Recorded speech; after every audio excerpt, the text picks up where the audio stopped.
Whenever I can travel by train, I do. It's always been less stressful than plane travel, and as opposed to airports, train stations are usually in the city center, so it's just a quick taxi ride to your hotel.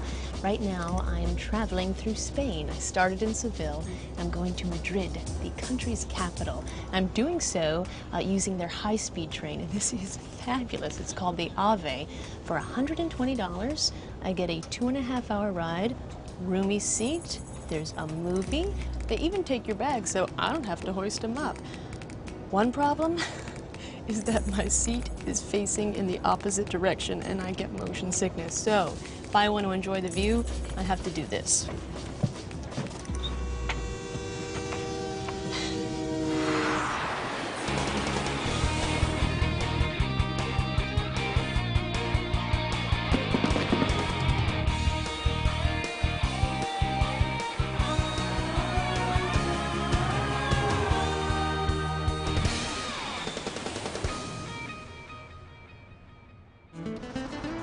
I'm in Spain's capital city, Madrid. Madrid is a sprawling city, but everything a visitor would want to see and do is in one area known as the Old City. Now, one thing I did not know about Madrid is just how majestic it is. Wide boulevards, fountains, archways, and everywhere you look, ornate and exalted architecture. It's very impressive. When in Madrid, you will no doubt want to take a promenade up the Gran Via. This is Madrid's main street. It cuts through the old city, and there's such a collection of 19th and 20th century architecture that people feel this street alone is an architectural museum. They're just gorgeous buildings. They're so beautiful. It's almost like they're showing off. And in a way they are, because the street was built to show Madrid off as a cosmopolitan destination. You can definitely tell around here that it's a destination, all right. The traffic is incredible, and people are walking very fast. You know, this is a city, so you can't dawdle and gawk too long. The song is not entirely correct. The rain in Spain falls on Madrid, too. And in the fall and winter, it gets chillier than you might expect. In 1561, when Madrid became Spain's capital, the first thought was, well, hey, now we gotta look the part. One of the ways they achieved this was by building the Plaza Mayor. Now this used to be the center of Madrid. This is where the main marketplace was. And now just imagine that this is where 50,000 people would gather to watch bullfighting. They'd come out to see theater. They'd even watch the publicly held judgments passed down by the Spanish Inquisition. Now what I really should be saying is, now just imagine when it's not pouring down rain and the sun's out, there are people filling these chairs of all the outdoor cafes. They're drinking wine, they're eating wonderful food, Spanish food. Ah, just imagine it. Surrounding the plaza is a series of archways that lead to shopping arcades and streets lined with old-fashioned storefronts and restaurants. Here you can find many shops selling traditional Spanish arts and crafts, but I visited one boutique devoted to crafts that are anything but typical. Everything here is handcrafted and one of a kind. There's jewelry, hand-painted silks, glass, leather purses. Have you ever walked into a store and it's just so awesome, you're like, oh no, this one's gonna hurt. What's the limit on my credit card? Hola. Hola. ¿Hablas inglés? Sí, yes. Are all the artists, are they Spanish? No, well, some of them, they can be from different parts of the world, but they have to produce the work here in Spain. They have to work in Spain. Ah, I love the ceramic pieces. Yes. Is that a bullfighter? Yes, that's a bullfighter. I like him, he's very proud. Yes. And the lady? And the lady, she's a flamenco dancer. Oh, There. really? Yes, with the hair. I love it. Beautiful Yes. stuff. Oh, there's more stuff back here. Yes. These caught my eye, too. Yes, they're very colorful. I like the gossiping ladies and the dancers with the Kissing. Kissing, Yes. very nice. Oh, and is that a bullfighter? Yes, look. His tush is showing. How do you say tush in Culo. Spanish? Culo, okay. His culo is showing. That's cute. The area around the plaza is wonderful to explore. This is definitely Madrid at its most charming, even in the rain. Next, a mysterious journey toward a hidden treasure when Passport to Europe returns to Madrid.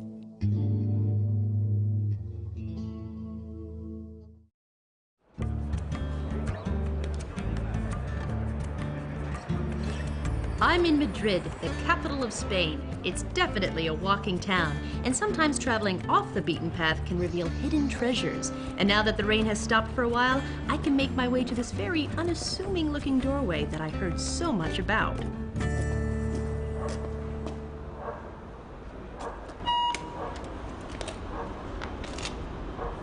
Sí, ¿qué decía? Hola, vengo a comprar dulces. Bueno, pasen, sí.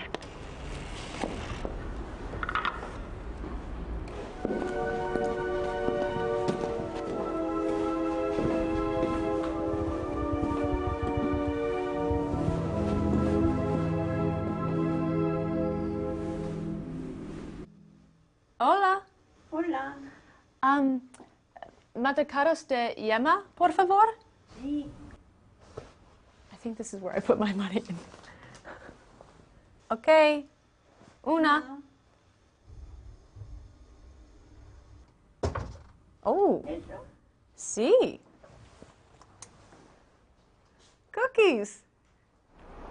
I'm actually in a monastery. It's one of several throughout Spain where cloistered nuns bake and sell wonderful cookies and biscuits without any physical contact whatsoever with their customers. And it's always appropriate to leave a tip. Gracias, buenos dias. I headed back to my hotel, the Hesperia, located in the business district of Madrid.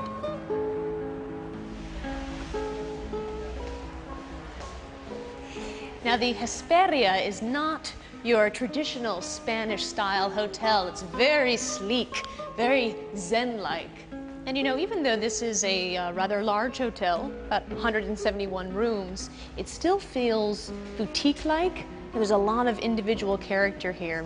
Maybe that's just the cool factor. Now, when it comes to choosing a hotel in Madrid, you're gonna have no problems. Whether you've got money to blow or holes in your pockets, and there are a lot of major chains here as well. So again, it's just your choice. So let's go see my room. This is my room, which is classified as a superior room, and I would agree with that adjective. Great space, very comfortable bed, warm, inviting colors, and there's even free wireless internet access. I love that. Oh, take a look at the bathroom. Again, a lot of space, luxurious toiletries, and they give you this tray full of all the stuff you might have forgotten. Now, I chose this hotel, which is in the business district, away from the tourist center. Actually, it's quite a hike, and I did so because the main clientele here is the business traveler, and now these people know their stuff. They demand service that is focused and excellent. They want rooms that work in terms of lighting and space, and most importantly, on the weekends, they leave, so hotel rates come down. So what I lose in distance, I make up in function and price. Let me just check a few of my emails, and we'll head back out.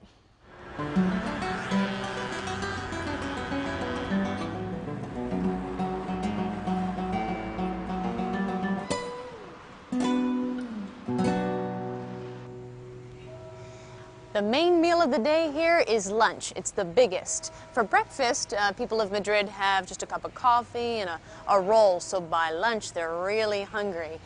Restaurants don't even open until 1, so if you can't wait that long, just make sure you have more than a coffee and a roll for breakfast. This is our restaurant.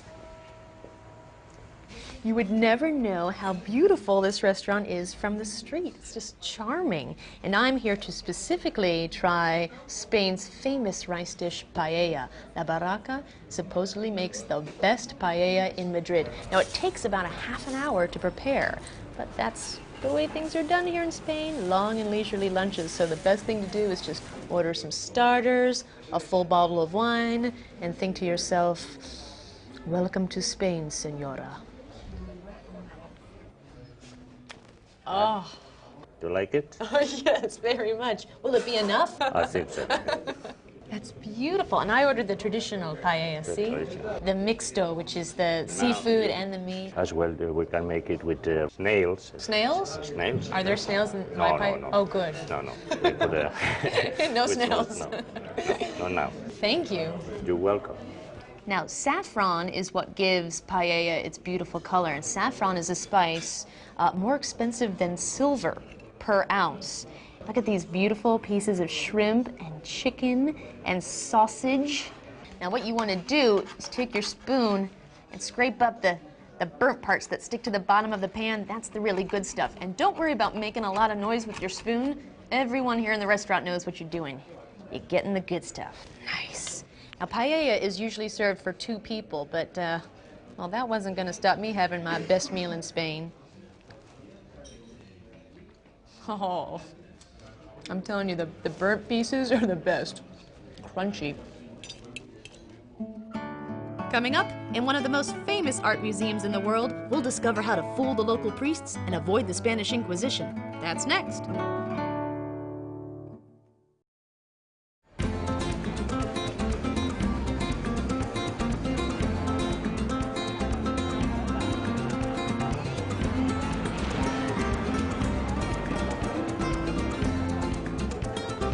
This is Puerta del Sol. Back in the Middle Ages, there was a gate here with the sun on it, hence the name.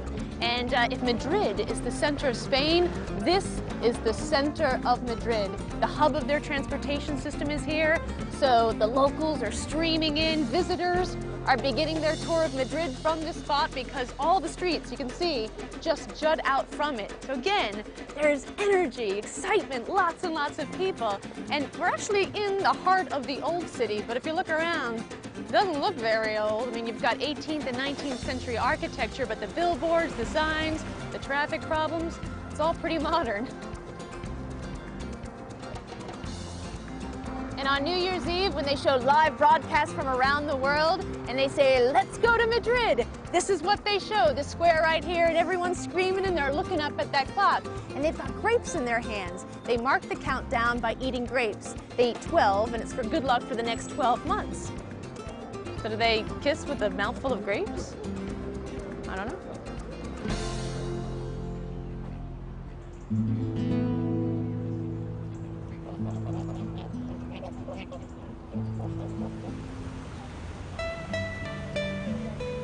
Madrid is one of the greenest cities in the world. They've got a steady underground water supply that enables them to have beautiful parks, like this one, Park del Buen Retiro. In the 17th and 18th century, this park was a retreat for royalty only. One knows how confining the palace can be. In 1868, it was open to the public, and it has been one of the most beloved places for the people of Madrid ever since. This 350-acre park is an absolute oasis. There are tree-lined paths and promenades. You can take a rowboat on an artificial lake. You can check out an exhibit at the Crystal Palace. And this fountain is said to be one of the only statues in the world dedicated to the devil.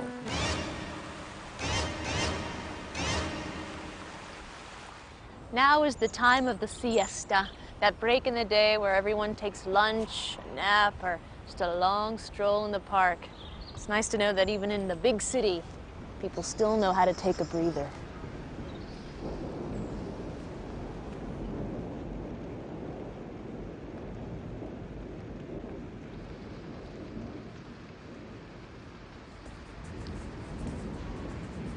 If it starts to rain, I don't worry. I just think, well, there's got to be a museum open somewhere.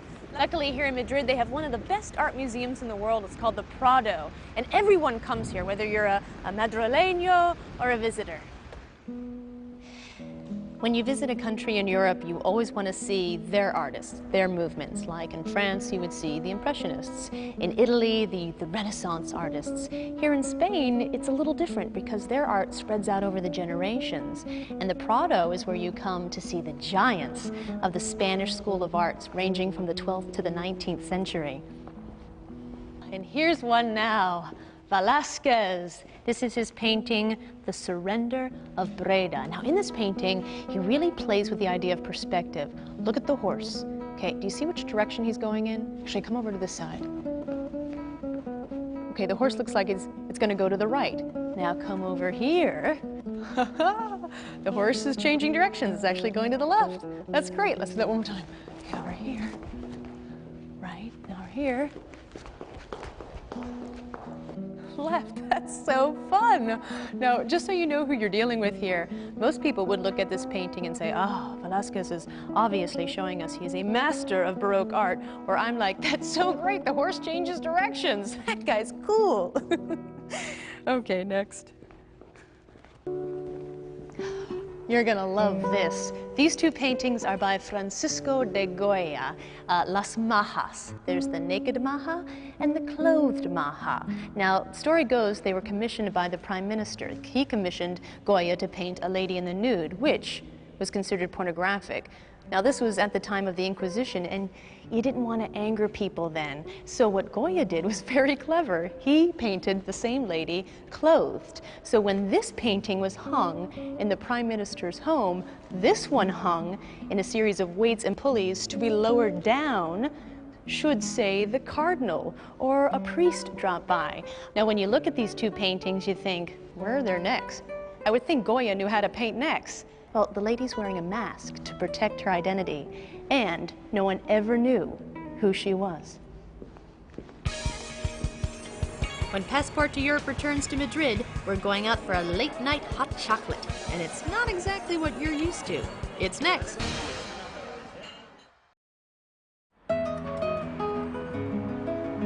Nighttime in the city of Madrid is different from other European capitals. The day is far from over after people get out of work. They sit in cafes, they go out for a beer, they take moonlit walks well into the night. Helping me adjust my internal clock is my friend, Federico Barroso. So, nighttime in Madrid, there are certain traditions that everyone follows. Absolutely.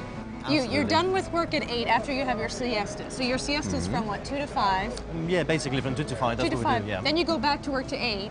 Yeah. But you don't really go back to work, do you? We try to. I'm sure not much gets done between 5 and 8 o'clock because you're just thinking about the nighttime. Exactly. And then you go out, but you don't go out to dinner yet. I mean, No, you're not yet. I feel like you're starving. It's too early for us. We have some tapas as appetizers. Okay, little appetizers. And then you have dinner. Then we have dinner. I don't know if I can wait that long. I'm starving. So this whole street are tapas restaurants. This is a tapas area. And the idea is that we would, poke into one and maybe have a few there and then go to the next one. And That's our tradition. We don't really enjoy to stay the whole time in the same place. Yeah. We just go to one place and then another, and then we taste this one, and then we try the other one. This is what we do. very social. Yes. You Spanish, very social. Okay, lead the way to the first one at least, because I'm starving. Really? It's like 9:30. I need to It's too eat. early for us. Oh, just go, go. Okay, let's go then. Let's go to this one. This one? This is a very nice one. I love it. Let's go. Time to eat.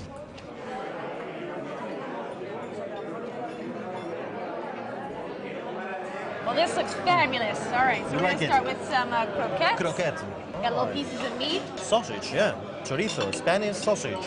And calamari. I think everyone loves Calamares. calamari. Everyone loves calamares. The squid rings, not onion rings, squid rings. Woo. And the idea is that we share.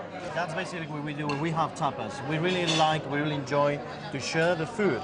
You know, it's a way of socializing. And at this time of the night, you will find so many people. Actually, sometimes it's difficult to find a table, you know? What's great about it is if you don't like a certain tapas place, there's no commitment. You can just move on to the next one, you know? Exactly, we do it a lot. We just stay here for a few minutes, we eat this, and then we go to the another one. When you have different kinds of food, you know?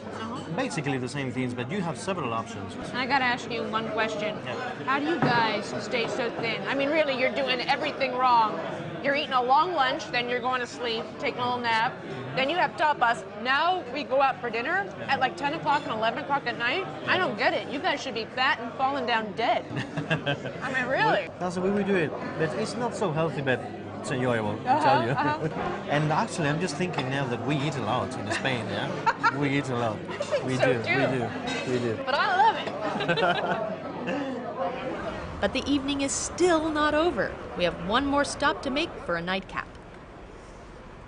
Very popular thing to do in Madrid, especially when it's chilly out, is head to the nearest chocolateria. It's in places like these that you'll find one of the most decadent desserts in all of Spain. hot chocolate and churros. Churros are these long, perfectly golden fried dough pieces, and this is hot chocolate. And you may think you know what hot chocolate is like, but you have not been to Madrid. Look at how thick this is. Let me just lay the spoon. Oh.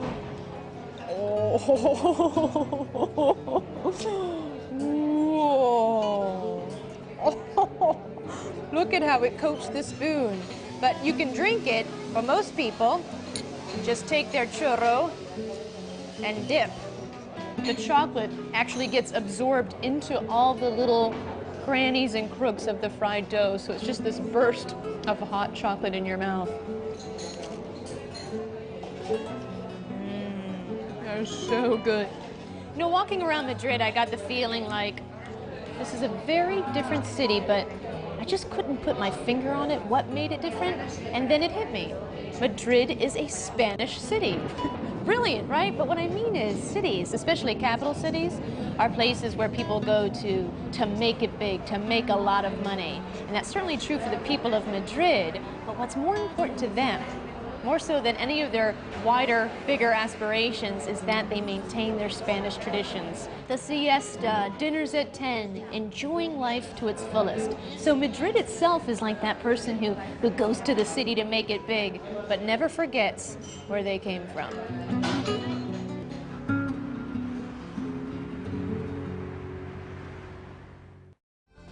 If you want to learn more about what I did in Europe, talk about the show, or check out my photos and journal, log on to Travel Channel at discovery.com. See you there.